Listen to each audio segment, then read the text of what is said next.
இவன் விட்டான்னு சொன்னா இன்னொருத்த ரெடியா இருக்கான். ஒரு சக்கரம் போச்சுன்னா இன்னொரு சக்கரம் ஃபிட்டிங். வேற எந்த கொள்கையும் இல்லை இவங்களுக்கு. இந்த சமூகத்தினுடைய என்னென்ன பிரச்சனை இருக்கா அந்த பிரச்சனைகள்லாம் ஒரு லெட்டரா எழுதி நீங்க இந்த ஆட்சிக்கு வந்தீங்கன்னா இந்த கோரிக்கையெல்லாம் நிறைவேற்றுங்க ஐயா அப்படின்னு சொல்லி அது இது திமுகவினுடைய தலைமைக்கு கொடுக்கறதுக்கு கூட ஆள் இல்லை, அதிமுக தலைமை கிட்ட கொடுக்கறதுக்கு கூட ஆள் இல்லை. அல்லது வேற இப்போ அண்ணன் சீமாங்கிட்ட கூட்டணிக்கு வந்தா கூட அப்படியெல்லாம் கோரிக்கை வைக்க மாட்டேன். ஐயா எனக்கு அண்ணன் 2 சீட்டு கொடுங்க 3 சீட்டு கொடுங்க, இதுதான் திருப்தி. ஏன்னா அரசியல் அங்கீகாரம். இந்த அங்கீகாரம் எல்லாம் செத்து மௌத்தா போயிடுவாங்க. அரசியல் அங்கீகாரம். நீங்க எம்எல்ஏ சட்டமன்ற உறுப்பினர் என்ன பண்ண முடியும்? இன்னைக்கு கூட தான் 2 பேர் உட்கார்ந்துருக்கீங்க, என்ன பண்றீங்க கேட்டா நாங்க முதல்வர்கிட்ட பேசணும். அப்ப முதல்வர் செய்யல, நீங்க அடுத்த கட்டம் என்னங்க பண்ணணும்? நம்ம போய் ஒருத்தங்கிட்ட ஒரு பிரச்சனை விஷயமா சொல்றோம், ஒரு தடவை சொல்றோம், 2 தடவை சொல்றோம், 3 தடவை சொல்றோம். அப்புறமா நீங்க என்ன பண்ணீங்க? போட மயிறு நீனாச்சும் உங்க கூட இருந்து எனக்கு என்ன லாபம்னு சொல்லிட்டு விலை வரணுமா இல்லையா? அது போன்ற ஒரு தீர்க்கமான முடிவுகளை எடுத்தாங்கன்னா இந்த இஸ்லாமிய சிறைவாசிகள் உடனே விடுதலை. இப்போ நாசர் பேசும்போது கூட ஒரு விஷயம் சொன்னாரு, சொல்லிட்டு அப்படியே போயிட்டாரு. அது 1998 நடந்தது. நான் பாஷாபாய் நம்ம முபீனாவுடைய கணவர் அது எல்லாமே சிறையில் இருக்கும். திடீர்னு ஒரு நாள் இரவு வந்து 100 வார்டு எல்லாமே பார்த்தீங்கன்னா 18-20 வயசு, அதுவும் தென் மாவட்டங்களை சேர்ந்து சிறப்பு. அது காரணம் என்னன்னு சொன்னா திருச்சியில ஸ்ரீதரன்ற ஒரு பிஜேபிக்காரர் செத்து போயிட்டாரு.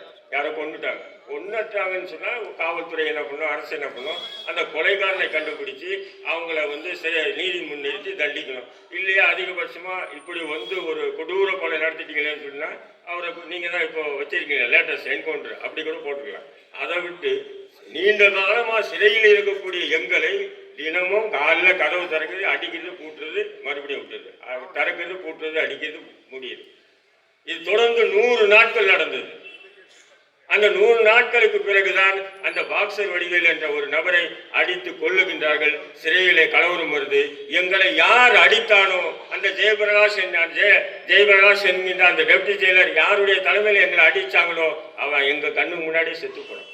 நாங்கெல்லாம் படிவாங்கல, இறைவனா பார்த்து படிவாங்க. அப்போ நாங்க சிறையில் இருக்கோம். அப்போ என்ன காரணம் சொன்னா அன்னைக்கு பிஜேபி கூட திமுக கூட்டணி சார். ஏன்னு சொன்னா அந்த இறந்த அந்த ஸ்ரீதர் டாக்டர் ஸ்ரீதர் ரங்கராஜன் குமாரமங்கலத்துக்கு ரொம்ப நெருக்கமானவரான்.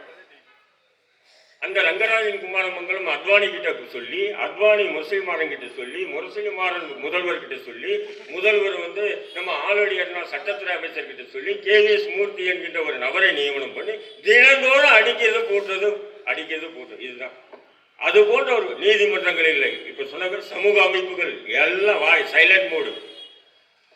திமுக எழுத்து யாருமே பேசுறது இல்லை பெரும்பாலும். அப்படி அந்த ஒரு கொடூரங்களை முழுமையா அனுபவிச்சோம். கடைசியா அடிச்சுட்டு நம்ம பாஷாபாய். அப்பதான் பாஷாபாய் பத்தி, ஏன்னா நான் ஜிஹாத் கமிட்டி, அவர் பாஷாபாய் அல்லுமா, அவரை பத்தி சிறையில தான் பழக்கம் எனக்கு. அப்போதான் எங்களெல்லாம் அடிச்ச மாதிரி பாஷாபாய் அடிக்க வராங்க. அப்பதான் அவருடைய அந்த உண்மையான அந்த தோற்றம், அந்த பார்வை, அந்த ஒரு இது நான் கண்டுபிடிச்சேன். அப்படியே அந்த லுங்கியை தூக்கி இப்படி மடித்து கட்டிட்டு இப்படி ஒரு தட்டி வாங்கடா பார்த்துக்கலாம். ஒண்ணு நீ மவுத்து இல்லை நான் மவுத்துறாங்க. நாங்கெல்லாம் அடி வாங்குவோம். நாங்கள் பெருமைக்காக அடி வாங்குவோம். எங்களெல்லாம் திருப்பி அடிக்கும். ஆனால் அவர் மட்டும் 20 பேர் ரவுண்ட் கட்டிட்டு நிற்கும் போது ஹெல்மெட் மாட்டிட்டு வாங்கடா பார்த்துக்கலாம். ஒன்று நான் சாவே இல்லை, நீங்க யாருன்னா 4 பேர் சாகுங்கிறாரு. அவர் அடி உடனே சூப்பிட்டு அடிக்காது போவார். அவரை மட்டும் அடிக்காது. இதெல்லாம் நடந்த நிகழ்வுகள். என்ன காரணம் சொன்னா பிஜேபியை சாந்தப்படுத்தும், வேற ஒண்ணுமே இல்லை.